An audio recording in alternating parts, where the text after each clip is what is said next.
আসসালামু আলাইকুম। ট্যাংরা মাছ দিয়ে বেগুনের মাখা মাখা করেছিলাম। অনেক দিন থেকে এটা খুব খেতে ইচ্ছে করছিল।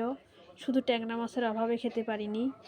যাই হোক, যখন দেখলাম বাসায় ট্যাংরা মাছ নিয়ে আসা হয়েছে, তখন আর মিস করলাম না ট্যাংরা মাছ আর বেগুনের মাখা মাখা তরকারিটা। ট্যাংরা মাছটাকে প্রথমে কেটে ভালো করে ধুয়ে পরিষ্কার করে নিলাম। এরপর বেগুনটাকেও ভালোভাবে পিস পিস করে কেটে রেখে দিলাম। এখন এটাকে তেলে ভেজে নিব। হালকা ভাজবো, যদিও খুব কড়া করে ভাজবো না। বেশি কড়া করে ভাজলে খুব একটা ভালো লাগবে না খেতে। সেজন্য হালকা হালকা ভেজে নিলাম বেগুন আর মাছটাকে।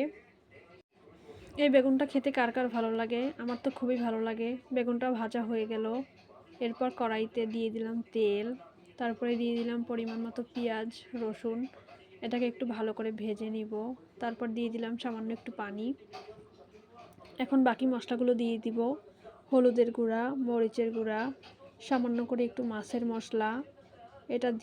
এটা দিয়ে ভালোভাবে এটাকে কষিয়ে নিব মশলাটাকে। আমি মনে করি মশলা যত বেশি কষানো হয়, তরকারির স্বাদ তত বেশি বেড়ে যায়। যাই হোক, একদম কষাতে কষাতে উপরে যখন তেল উঠে আসবে, তখন সেই পর্যায়ে দিয়ে দিব আমি ভেজে রাখা বেগুনগুলো সব দেওয়ার পরে সামান্য একটু নেড়ে নিব হালকা পানি দিয়ে। বেশি নাড়া যাবে না, তাহলে বেগুনগুলো ভেঙে যাবে। এরপরে দিয়ে দিব মাছগুলো, ভেজে রাখা মাছগুলো দিয়ে 2-1 মিনিটের মতো এটাকে একটু সামান্যভাবে নেড়ে চেড়ে নিব। তারপরে দিয়ে দিব পরিমাণ মতো পানি। খুব বেশি পানির দরকার নেই। হয়ে আসার কিছুক্ষণ আগে দিয়ে দিলাম আস্ত করে কয়টা কাঁচা মরিচ। উঠানোর আগে দিয়ে দিলাম ধনিয়া পাতা কুচি।